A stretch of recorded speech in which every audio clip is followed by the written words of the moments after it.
오늘 레위기 8장입니다. 오늘 이제 다시 한번 말씀드립니다마는 레위기는 시내산에서 1년 동안 있을 때 준 율법이고요. 1장부터 7장 5 제사 말씀드렸을 겁니다. 그 다음에 오늘 8장부터 10장 있죠. 10장은 제사장에 대한 얘기를 할 거고요. 그 다음에 11장부터 오늘 16장 정도까지 되겠죠. 16장, 15장 정도가 정확한가? 예, 15장 정도가 정확하겠네요. 15장 정도가 아까 제가 그 예배 때 말씀드렸던 그 정결규례, 그러니까 가장 오늘날에 말도 많고 탈도 많고 해석을 아주 다양하게 할 수 있는 부분, 그 유명한 정결규례법입니다. 이게 그러니까 깨끗한 것과 더러운 것을 구별하는 거. 정결규례가 바로 이 여기에요. 이 11, 12, 13, 14, 15 5장에 걸쳐서 나오고 16장에 이게 이제 속죄의 일 이래 됐습니다. 그래서 1장부터 16장까지가 이게 전반부입니다. 레위기에 전반부고 이 부분이 쉽게 말하면은 제사 법전이라고 할 수 있는 거예요. 그러니까 이 제사라는 얘기는 하나님하고 하나님 앞에 구별하는 법이죠. 하나님 앞에서 제사를 어떻게 드릴지 이 부분이 이제 하고 이 17장부터 마지막 27장까지는 그야말로 이제 일상생활에서 어떻게 사람이 구별되게 사는가, 그런 일상생활에서의 법전이죠. 그래서 이제 이게 다른데 오늘 우리가 같이 볼 분이 바로 이 부분입니다. 이제 지난주에 5대 제사를 했지 않습니까? 기억이 나실지 모르겠습니다만은 제일 중요한 게 이제 번제, 그 다음에 속죄제, 그 다음에 화목제예요. 이 세 가지가 제일 중요합니다. 그래서 항상 예배를 드릴 때는 이 세 가지가 마치 필수 조건 같이, 그러니까 나머지 소제하고 또 뭐죠? 속건제는 사실 조금 주변적인 거고, 쉽게 말하면 선택 과목이라고 한다면 필수 과목이 3개가 있는데 그게 속죄제, 그 다음에 번제, 화목제예요. 그래서 기본적으로 제사장에 들어가서 예배를 제대로 드릴 때는 항상 이 속죄제, 자시 죄를 사하는 그거, 그 다음에 번제라는 건 태우는 거잖아요. 태워서 하는 게 참 중요합니다. 번제, 그 다음에 이 죄사함이 끝났으면 하나님과 화해하잖아요. 그래서 거기에 감사의 의미가 들어가는 화목제, 이게 들어갑니다. 그래서 이 세 가지 속죄제, 번제, 화목제는 항상 같이 따라오는 제사가 되고요. 이제 이 얘기를 하게 됐고, 그리고 이제 오늘 보실 게 이 제사를 백성들이 나와서 하나님께 양을 가지고 나왔을 때 이 사람들을 돕는 레위 족속 제사장들의 할 일에 대해서 나옵니다. 근데 이게 참 마음이 안 좋아요. 한번 보실래요? 8장부터. 이제 처음에는 모세가 다 했습니다. 모세가 모든 그런 집전과 그다음에 성막 설계와 이런 것들이 다 모세를 통해서만 되다가 이제 처음으로 이렇게 분화가 일어나기 시작한 게 바로 예배에 대한 부분, 제사에 대한 그러니까 리추얼, 제의와 관련된 부분은 서서히 아론에게 갑니다. 아론하고 떨어집니다. 그래서 모세가 하던 것을 아론에게 이렇게 다 넘기면서 그야말로 제사장 가문의, 이스라엘 제사장 가문의 시조가 됩니다. 시조가 바로 아론이 됩니다. 그래서 이제 아론이 되고, 이 아론이라는 형, 그러니까 3살 위죠, 모세보다. 아론과 이 자식들이 한 4-5명 있었어요. 나답, 아비후, 엘르아살 이렇게 몇 사람 있었는데, 여기서 이제 장남과 차남, 나답과 아비후 이 2사람이 아버지의 대를 이어서 이제 이걸 제사 일을 돕습니다. 그러면서 이제 이 아론 집안을 놓고 모세가 교육을 하는 거예요. 제사장은 어떻게 해야 되는가? 그래서 제사장도 인간이니까 속죄할 때는 제사장은 숫송아지를 드려야 되는 거예요. 숫송아지를 드리게 하는 거.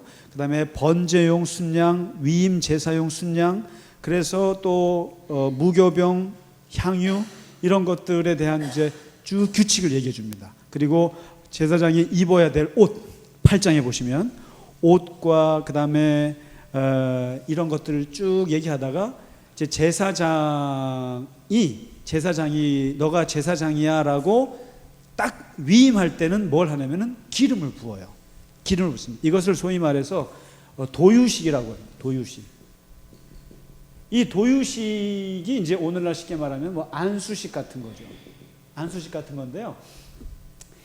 이때부터 이스라엘 역사가 시작된 이후부터 사람을 세울 때 꼭 기름을 부어서 세우는 세 가지 직업이 있었어요.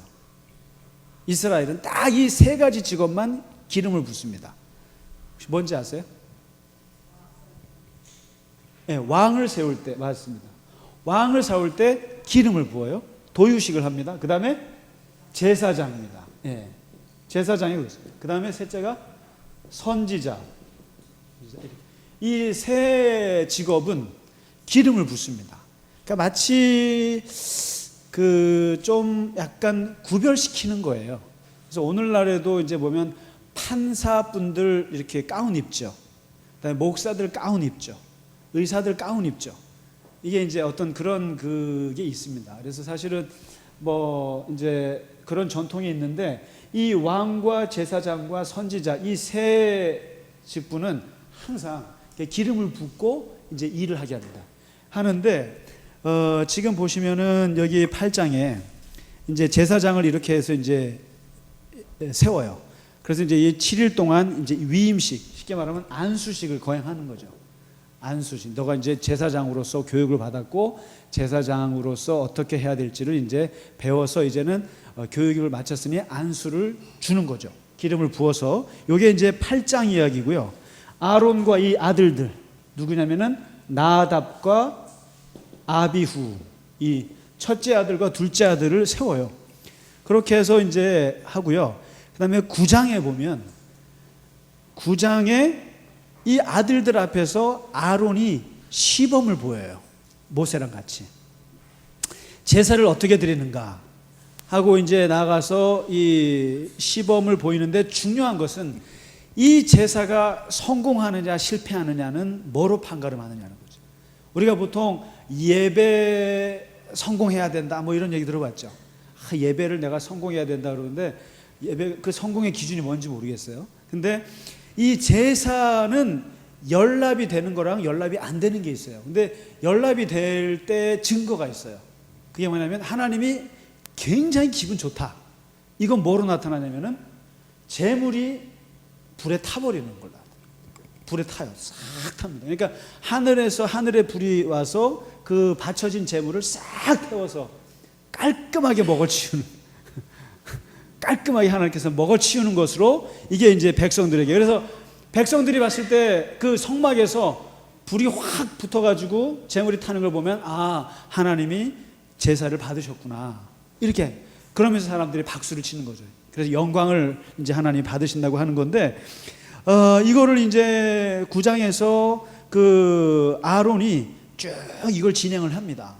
그래서 뭐 각을 뜨고 잡아서 내 분향단에다가 피를 묻히고 뭐 이렇게 해서 쭉 가정을 하고 그리고 이제 번제로 바치고 또 백성들을 위해서 속죄제를 바치고 그리고 맨 마지막이 뭐냐면은 백성들을 향한 축도가 있어요. 그래서 우리가 예배 끝날 때 축도하는 이유가 바로 여기에 있어요. 그래서 그 대표적인 축도가 나중에 민수기에 보시면 나오는데 진짜 구약의 축도가 저는 훨씬 더 좋은데 이걸 왜 안 하고 왜 신약의 축도를 쓰는지 모르겠어요. 근데 우리가 삼위일체 때문에 그런데 한번 보실래요? 저는 이 아론의 축도는 보면 볼수록 아름다운데 어디 있더라 근데? 예, 저 민수기요. 아유. 네, 민수기 6장 한번 보실래요? 이것은 한번 외우셔도 좋습니다. 우리가 이제 목사들이 축도할 때 어디 걸 쓰냐면은 그 사도 바울이 그 편지 맨 끝에 쓴 말이 있죠.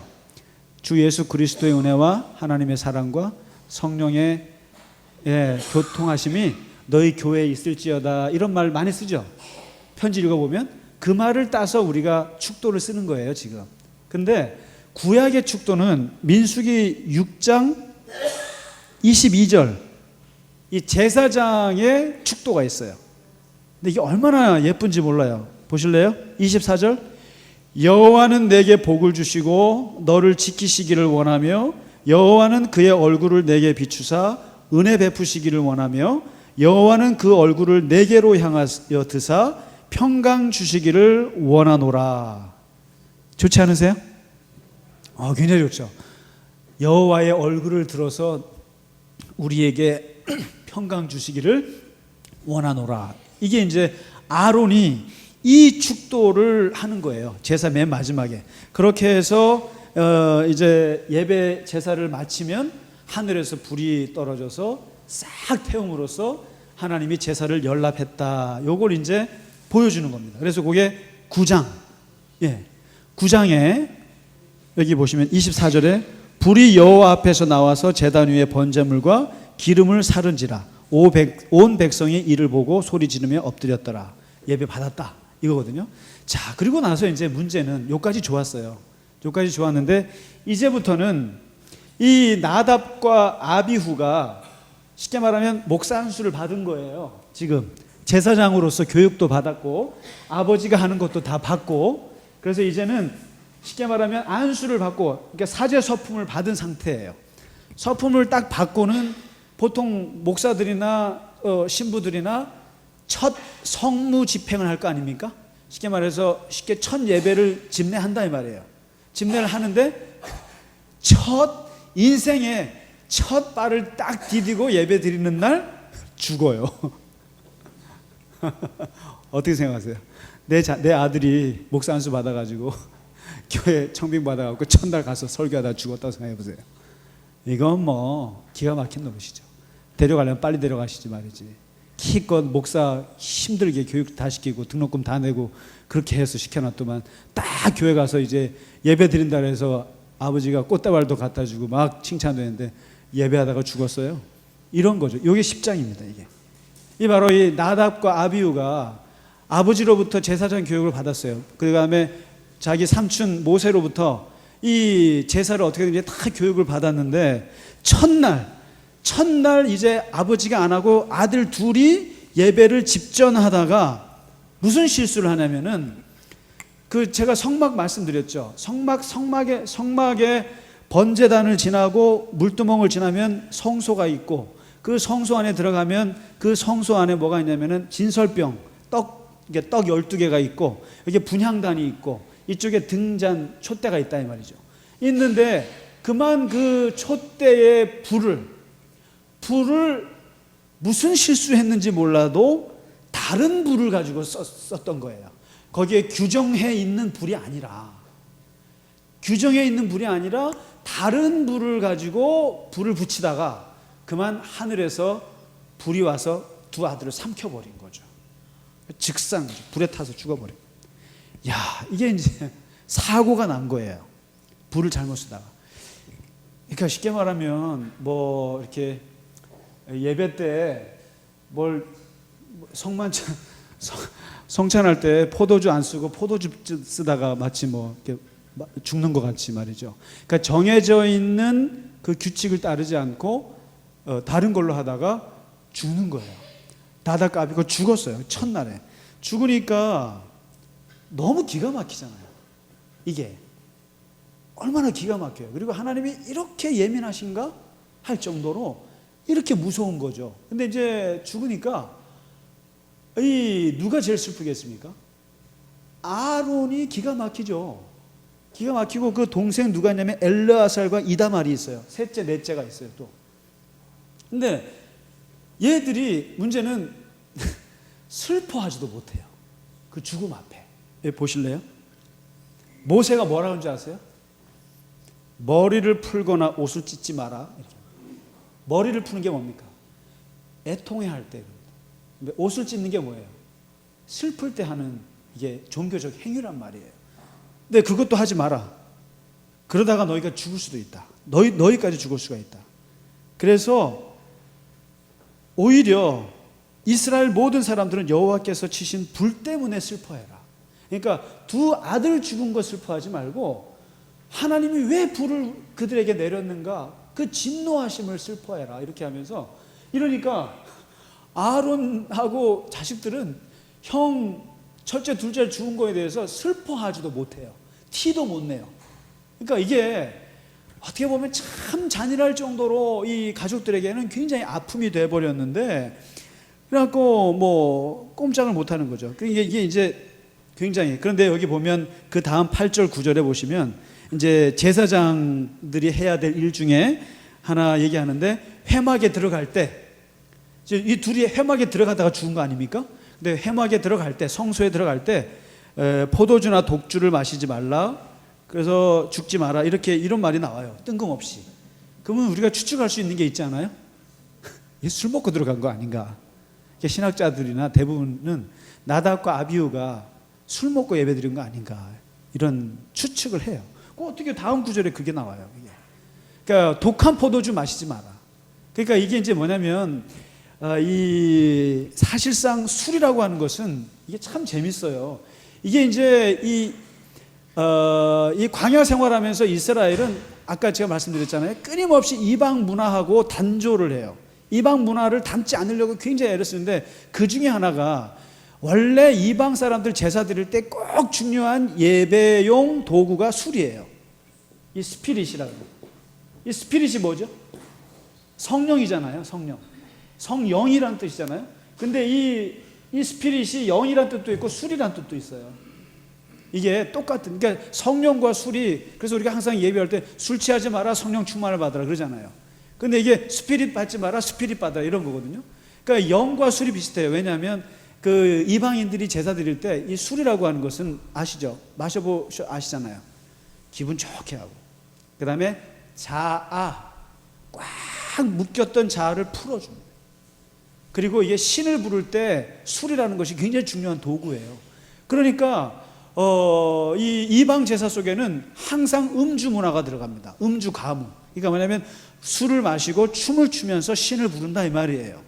그렇게 해서 이게 이제 굉장히 중요한 종교적 도구인데, 하나님은 이스라엘 백성들한테는 이거를 엄금시켜버려요. 술 먹지 마라. 술 먹고 예배를, 다시 말해서 맨정신으로 하나님 앞에 서야지. 이게 참 무서운 거예요. 그러니까 이방 종교들은 맨정신으로 서는 게 이게 오히려 하나님을 못 만난다고 생각하는데, 하나님은 맨정신으로 만나라, 하나님을. 그래서 독주나 술을 마시지 말라는데, 아마 나답과 아비후가 술 먹고 들어간 거 아닌가, 이렇게 추측은 하는데, 그러나 정확한 건 몰라요. 근데 아무튼 이렇게 해서 나오는데, 그 다음에 참 그 슬픈 얘기인데요. 이 제사장이라는 직분이 사실 어떻게 보면 얻어먹는 직분이에요.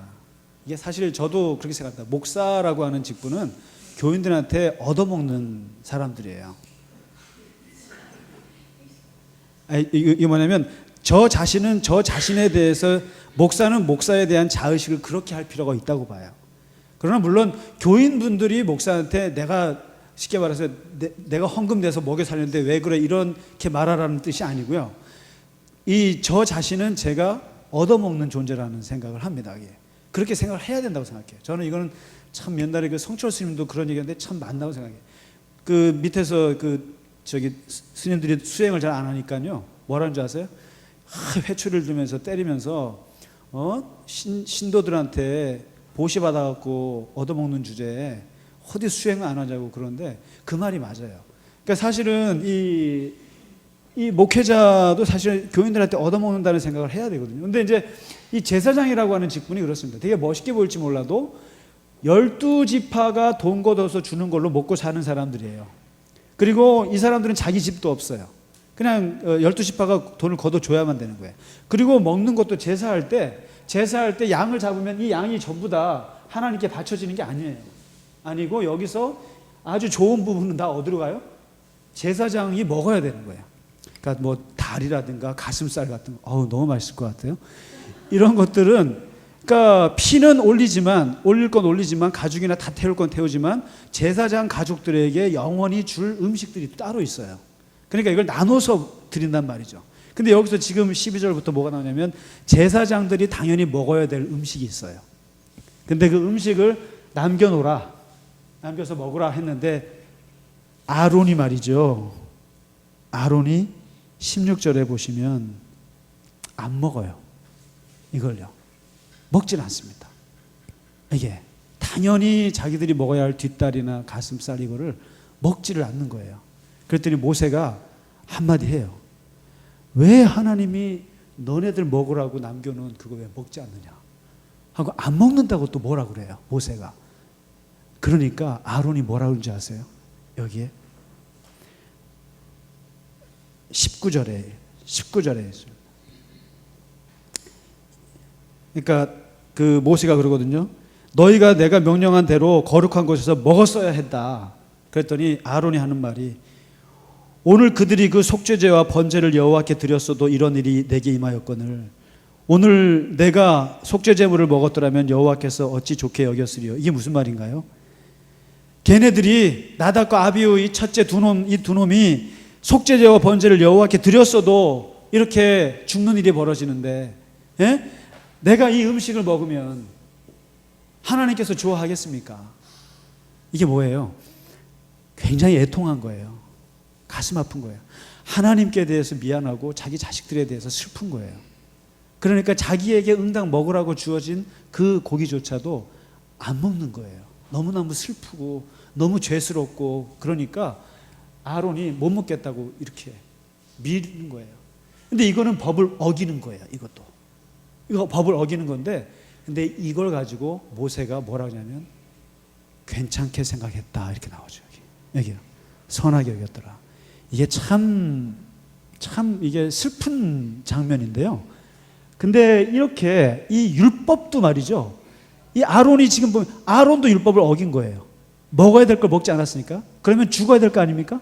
근데 이거에 대해서는 하나님께서 좋다고 생각했어요. 왜 그렇겠습니까? 율법이라는 것을 기계적으로 지키지 말라는, 기계적으로 하라는 말이 아니라는 거죠. 기계적으로 지키는 게 중요한 것이 아니라 정말 하나님 앞에 미안하고 애통하고 이런 마음이 더 중요하다는 걸 살짝 보여주는 장면입니다. 이게 아론이 슬퍼하는 장면. 이렇게 해서 8장, 9장, 10장 첫 제사장 직무에 대해서 이렇게 나옵니다. 그리고 첫 사고, 제사장 첫 사고가 여기서 이제 등장을 하고요. 그 다음에 이제 말도 많고 탈이 많은 11장부터 이제 그 정결 규례를 쭉 얘기합니다. 한번 보시면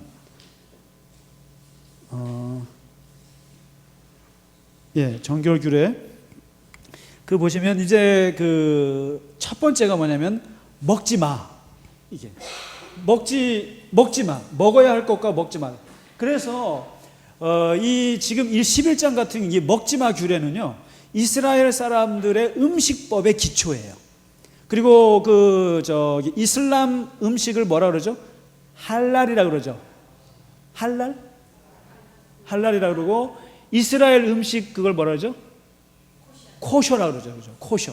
그러니까 아주 그 기준이 까다로운데 그게 어디서 왔냐면 여기서 온 거예요, 사실은. 레위기의 음식 정결법. 그래서 육해공지, 육군, 해군, 공군, 바닥 기는 거. 네 가지로 나눌 수가 있죠. 다시 말해서 육지에 사는 동물 중에서 기준은 뭐냐면 발굽이 갈라져야 돼요. 갈라진 것만 먹어요. 갈라지면서 동시에 되새김질하는 거. 되새김질하는 동물. 이 두 가지를 다 갖춰야 되죠. 뭐가 있을까요? 소 있습니다. 소 먹고 양, 염소 같은 거 정도 되죠. 근데 여기서 이제 걸리는 거, 돼지고기는 왜 안 되죠? 발굽은 갈라졌으나 되새김질을 안 하니까. 낙타도 안 돼요. 토끼도 안 돼요. 이게 납니다. 그렇게 해서 이렇게 갈라놓고요. 그 다음에 바다 생선 중에 기준은 뭐냐면 비늘과 지느러미가 있는 고기만. 이렇게. 그러니까 이제 뭐가 있을까요? 고등어 뭐 이런 거죠.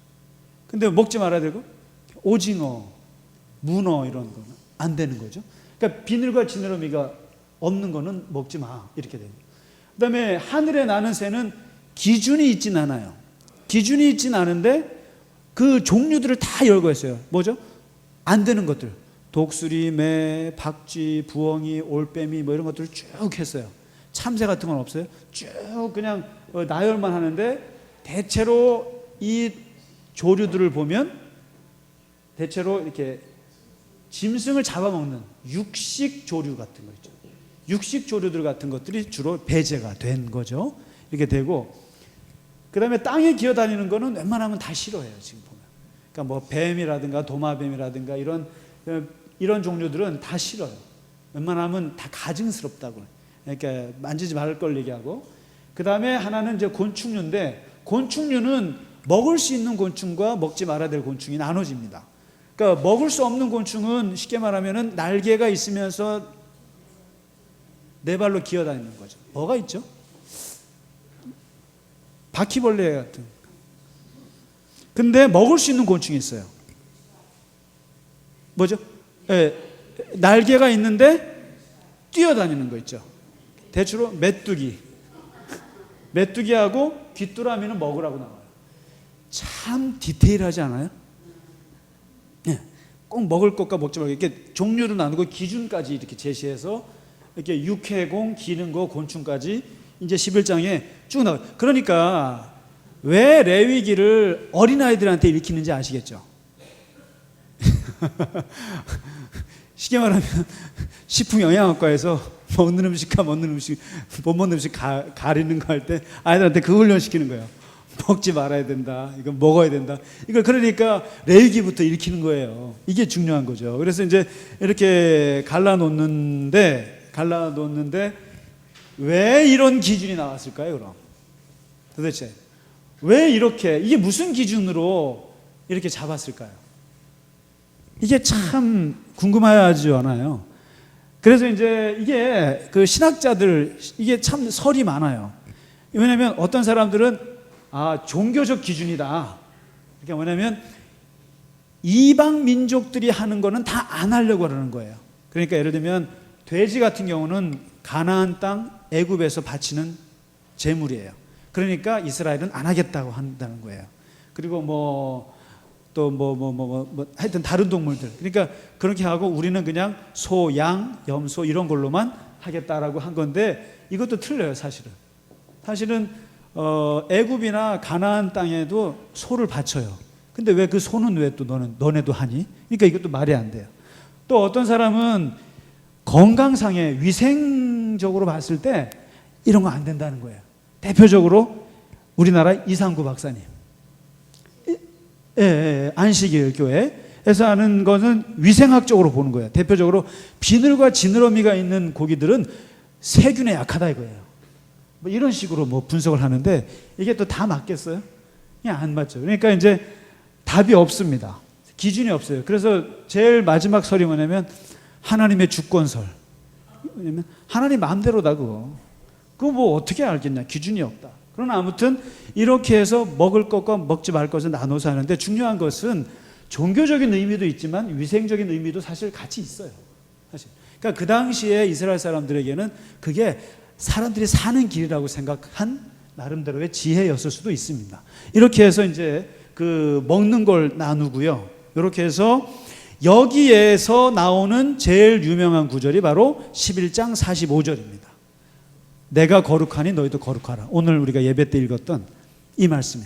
그러니까 뭐냐면 내가 구별되어 있으니까 너희도 구별해라.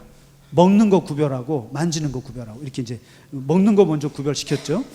그 다음에 11장에 이제 먹지 마고요. 그 다음에 12장에는 이제 이때부터 이제 좀 이게 12장에는 그 여자 아이를 낳으면 우리 권사님들 집사님들 기분 나쁘실 텐데 아이를 낳으면 그게 부정하다는 거예요.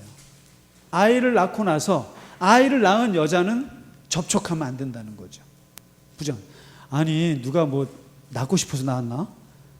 근데 그리고 그 얼마나 그 축복된 그거에 내가 참여했는데 이렇게 부정타다고 하다니. 근데 어떻게 얘기를 하는 줄 아세요?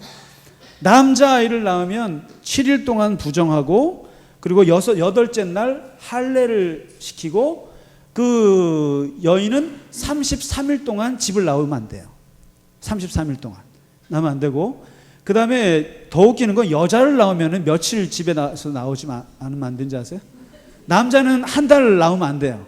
근데 여자아이를 낳으면 2달 6일을 나오면 안 돼요. 66일을 집에 있어야 돼요. 왜 그럴까요? 왜 그랬을까요? 예? 아마 여자를 낳았다고 통곡하는 시간을 주는 건가요? 이 기준을 모르겠어요. 근데 분명한 것은 레위기에서는 그 기준이 나오지 않는다는 거예요. 성경은.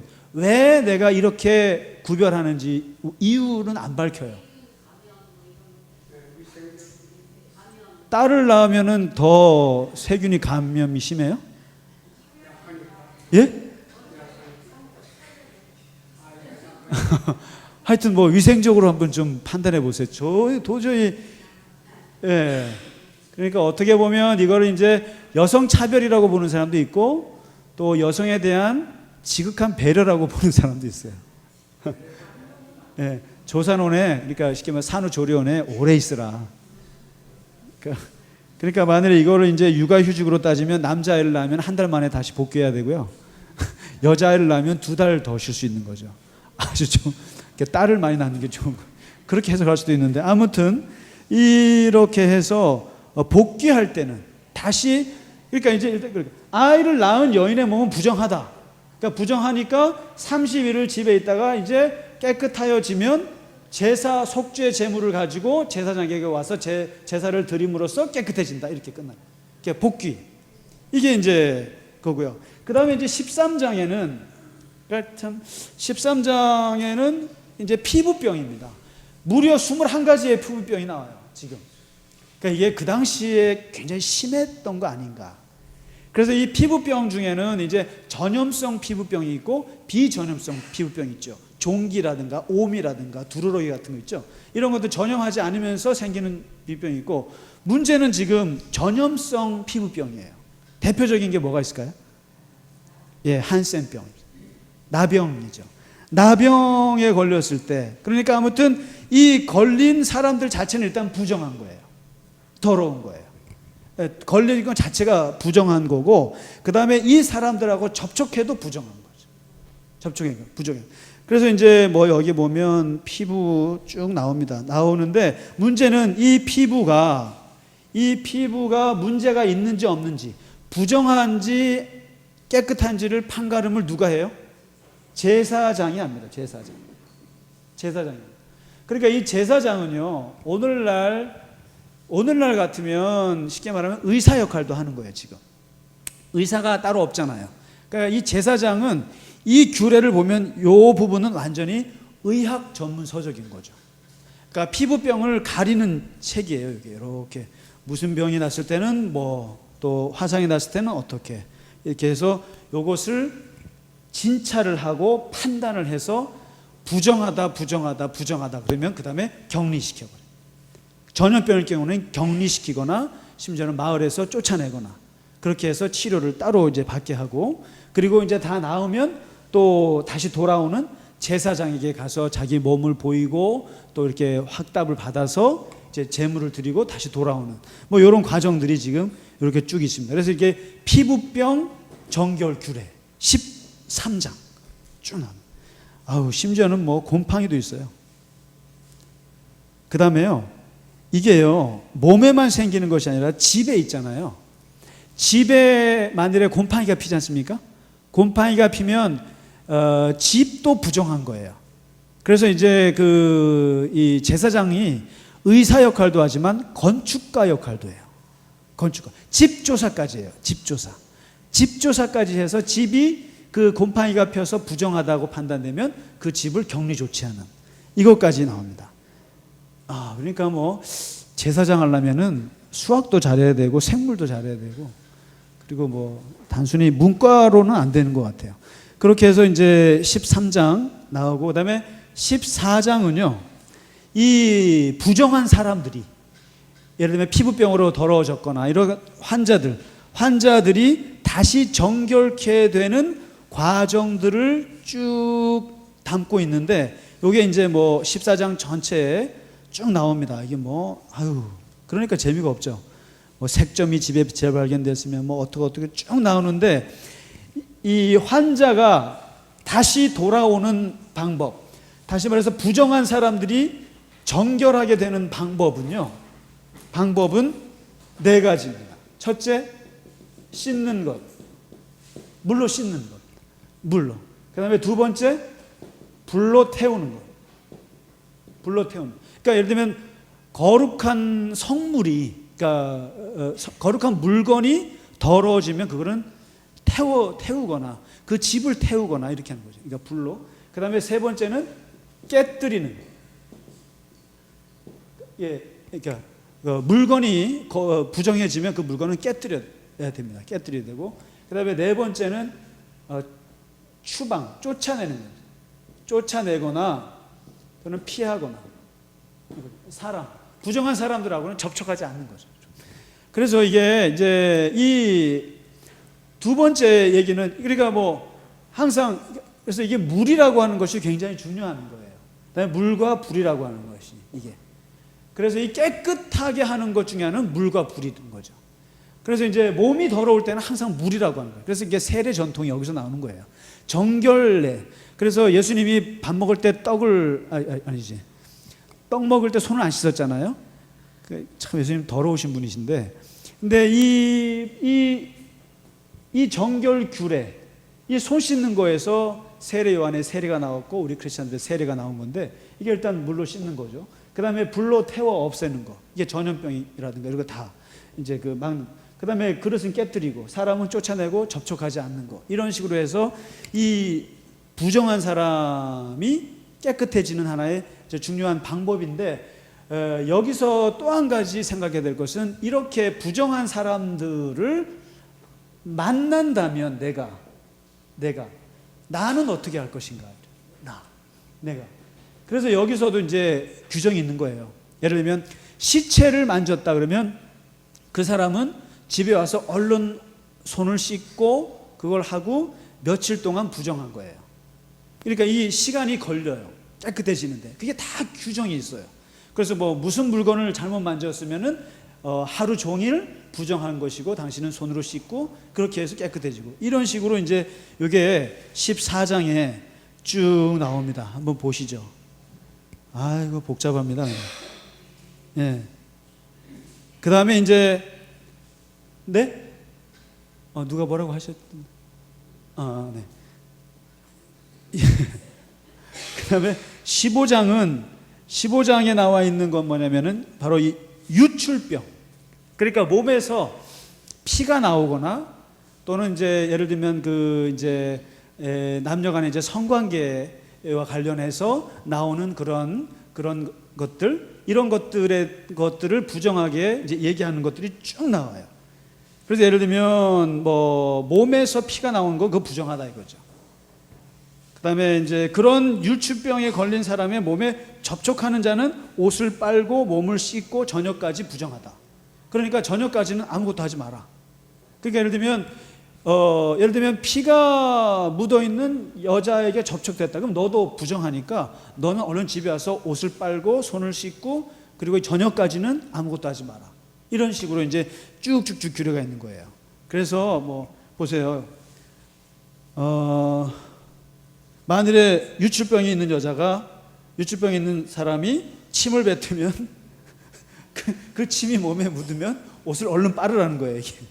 빨아서 부정하니까. 뭐 이런 식의 얘기가 쭉 나옵니다. 나오면서 그 다음에 이제 예를 들면 여기 뭐 하여튼 그런 몸에서 나오는 액체들, 이런 것들, 성적인 것도 관련해서 이런 것들은, 그 다음에 여성의 생리, 이런 것들도 다 이제 부정으로 보는 거예요. 부정으로 보고 그것이 다시 시간이 지나서 회복되는 과정들을 이렇게 이제 얘기하고 있는 거죠. 그렇게 해서 돌아올 때는, 회복될 때는 뭐 산비둘기 몇 마리 바치고 돌아오고 이렇게. 그러니까 이런 정결 규례가 1장부터 이 11장부터 이제 15장까지가 쭉 나오는 거죠. 참 그러니까 재미가 없죠. 그러니까 근데 이게 생활의 지혜인 걸 어떻게 하겠어요? 생활의 지혜. 그렇게 나오고 이제 이렇게 해서 정결 규례가 끝나고 16장에 이 모든 백성들이 부정했을 때, 이 모든 백성들이 더러워졌을 때 하루에 이 부정한 것을 깨끗하게 하는 날을 따로 잡아버렸어요. 그 날이 바로 7월 10일입니다. 지나갔는데 지난주였어요. 7월 10일 이날 속죄일로 잡아가지고 대제사장이 모든 백성들의 더러운 것. 근데 이 더러운 것이 뭐냐면 더러운 사람, 더러운 물건, 이 두 가지를 뜻합니다. 물건, 성물을 더럽게 했다거나 사람이 더러워졌던 것들을 하루에 다 속죄를 받는 날을 7월 10일로 잡아서 대제사장이 지성소에 들어가는 그런 날을 잡습니다. 그래가지고 그날 온 백성들이 다시 다 깨끗함을 얻는 날로 이렇게 잡습니다.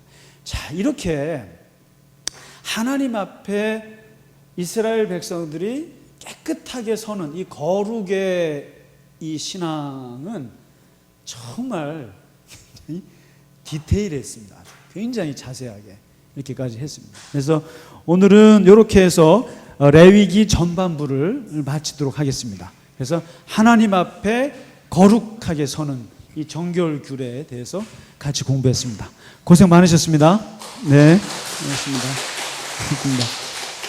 혹시 질문 있으면 몇 개 받겠습니다. 우리 마이크 있으면. 아, 그래요? 예, 그러면 예, 권사님. 제가 궁금한 거는 네. 날 모든 사람들이 이렇게 번제를 드리거나 속죄를 한다고 그러셨잖아요. 예. 그랬을 때 그냥 소나 양이나 염소 이런 거 바치나요? 그럼요. 예, 그렇다면 네. 그때 제사장이 어떤 부인을 남겨놔서 네. 본인이 먹거나 뭐 할 수 있다고 그러잖아요. 예. 그럼 그 많은 사람들이 한꺼번에 바쳤을 때 그건 아니고요. 모든 사람이 와서 다 바친다는 것은 아니고요. 그건 아니고 일단 그 대제사장, 그러니까 아론이 해서 전부 그 이스라엘 백성들을 향해서 저기 속죄하는 날인 거죠. 그러니까 모든 백성들이 다 와서 바치는 건 아닌, 그럴 수는 없는 거죠.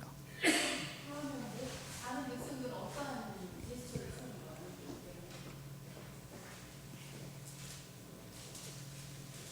그러니까 이 속죄일에 말이죠.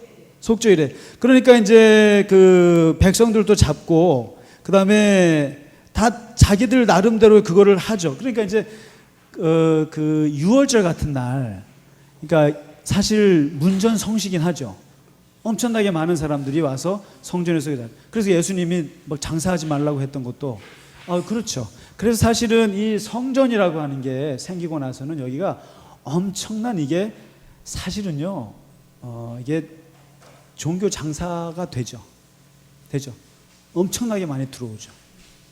그리고 실제로 이 제사장이라는 사람들은 이 고기를 양을 가지고 왔을 때 실제로 하는 일이 별로 없어요. 그러니까 뭐냐면 제사장이 하는 것은 피 나오면 피 뿌리고요. 그 다음에 가죽 태우고요. 그 다음에 번제에 올려놓는 게 이게 전부란 말이에요. 그러니까 뭐냐면 우리는 얼핏 생각할 때 양을 가져가면은 그 양을 제사장한테 딱 하면 제사장이 착착착착 해줘가지고 착 바치는 줄 알잖아요. 천만에요. 본인이 가져가서 본인이 잡아야 돼요. 본인이 양을 죽여야 되고요. 그 다음에 가죽을 벗겨야 돼요. 그 다음에 각을 뜨는 것도 자기가 해야 돼요. 자기가 그렇게 해서 쫙 하나님이 드실 만큼 해놓으면 그걸 제사장이 딱 받아서 피를 쫙 뿌려주고 제사장은 그거를 제단 위에 올려주는 것만 하는 거예요. 그러니까 이 사람들이 번제를 드린다는 게 보통 어려운 게 아니라는 거죠. 자기가 키우는 예쁜 귀여운 자기 양을 가져가서 자기 손으로 잡아야 되니까 이게 속죄라고 하는 게 그렇게 가벼운 문제는 아니었다는 거예요. 자기가 다 해요. 칼로. 그 쉬운 거 아니잖아요. 네. 그러니까 그래서 이제 아무튼 그 속죄일에는 전 백성들을 대상으로 속죄를 하는 거죠. 예, 근데 뭐 얼마나 많은 양이 들어오는지는 잘 모르겠어요. 네네.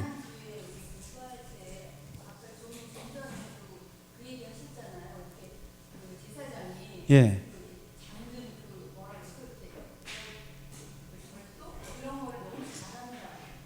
아, 그렇죠. 그러니까 기본적으로 제사장은 그 자기가 자기 죄를 위해서도 자기 걸 잡아야 되잖아요. 그러니까 아론 같은 경우는 대제사장이니까 숫송아지를 가지고 가야 돼요. 숫송아지를 하는데 그 숫송아지를 누가 잡아요? 자기가 잡죠. 예. 기본적으로 제사장들은 이 하는 거에 있어서는 다른 사람들보다는 잘하죠. 잘하죠. 그러나 기본적으로 자기가 번제를 바칠 때는 자기가 하는 몫이 더 많다. 제사장은 도와주긴 하지만. 예. 일반 시민들요? 아니죠. 일반 백성들이 가서 바치는 거예요. 백성들이 가서 처음에 딱 문 열고 뜰로 딱 들어가면 거기에 바로 번제단부터 나와요. 그러니까 번제단에서 자기가 제사장 앞에서 자기가 자기 양을 잡아 죽여야 돼요. 네. 자기가 양을 잡아서 각을 뜨고 피를 뽑고 쫙 가죽을 벗겨야 돼요. 그거 다 자기가 하는 거죠. 네. 예, 하여튼 그 규례를 하여튼 자기가 죽여야 되는 거지 제사장이 죽여주는 게 아니라는 거죠. 그러니까 우리가 예수님이 나를 위해서 대신 죽으셨다라는 걸 너무 가볍게 생각하면 안 된다는 거예요. 그게 당신이 나를 위해서 대신 죽었으니까 우리는 아무것도 할 게 없다 이렇게 쉽게 생각할 게 아니라는 거예요. 그러니까 죄 하나 이렇게 그 회개한다고 하는 게 정말 피토하는 그 무게감인 거지. 예수님 그러니까 마치 우리 밀양 보셨죠? 밀양 보면 아주 그 밀양이라는 게 상담학에서 엄청나게 제가 미국에서 공부할 때도 그 미국 교수가 그 밀양을 그 자기 상담학 그 수업에 썼어요. 그 어느 장면을 쓰는지 아세요? 바로 그거죠. 예, 교도소에서 전도연이가 가서 용서하러 갔더니 한다는 소리가 그래요. 하나님이 용서하셨다고.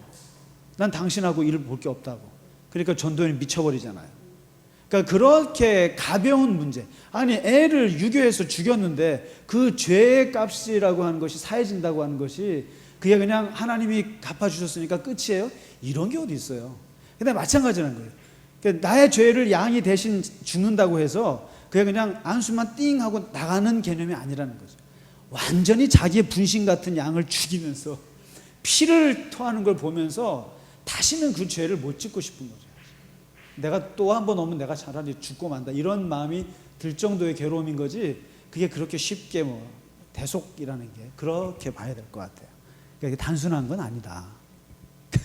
그런 것 같아요. 예. 예, 장로님 한 가지. 예. 부정이라는 말. 예, 예. 깨끗이 못했다 하는 이런 걸로 설명할 수가 있겠지만. 네네네. 또 우리나라 동양에서는 부정탄다. 그렇죠. 이런 뜻이 있는데. 그렇죠. 혹시 히브리어의 예. 그 원어가 예. 어떤 뜻인지 한번 좀 조사해 보겠습니다. 히브리어 얘기하시면 제가 참 어려운데 네네네 한번 찾아보겠습니다. 찾아보고요. 우리나라에서의 부정 탄다는 것도 마찬가지 거죠. 우리도 이제 보면 시체 만지면 부정 탄다 그러고 하지 말라고 하잖아요. 근데 이제 이때도 보면 그게 깨끗하지 못한 것들 그렇게 얘기하는데 그게 히브리어로 어떻게 되는지는 한번 보면 될 것 같아요. 근데 분명한 것은 일단 그 사람들이 볼 때 그 가증스럽고 또 이렇게 하나님 앞에 서기가 어려운 것들은 이게 다 부정한 걸로 다 이렇게 하는데 그야말로 그 기준이 워낙 까다로워서 오늘날 이걸 갖고 해석할 때 문제가 많죠. 그래서 이제 요 레위기를 그대로 따라하겠다고 하는 사람들이 이제 여호와 증인이라든가 또 안식일 같은 이런 교회들도 있고 이거는 아무것도 아니다라고 또 내팽개치는 사람도 있고, 예, 참 말도 많고 탈도 많죠. 예, 예. 그래서 이제 사실 이 더럽다라는 게 사실 주관적일 수 있어요. 굉장히. 그래서 사실 예수님이 오셔서 그 부분을 좀 굉장히 깨뜨린 부분이 있지요. 사실상 뭐 손 안 씻고 먹는 거, 안식일 이렇게 도전하는 것도 보면 사람들이 너무나 자기 주관적으로 이렇게 그 선을 긋는 거에 대한 참 도전이셨는데 참 그것 때문에 죽으셨지만 사실은 네. 이게 그렇죠. 사실 뭐 그렇죠. 예, 참 어려운 것 같아요. 예, 고생 많으셨습니다. 예.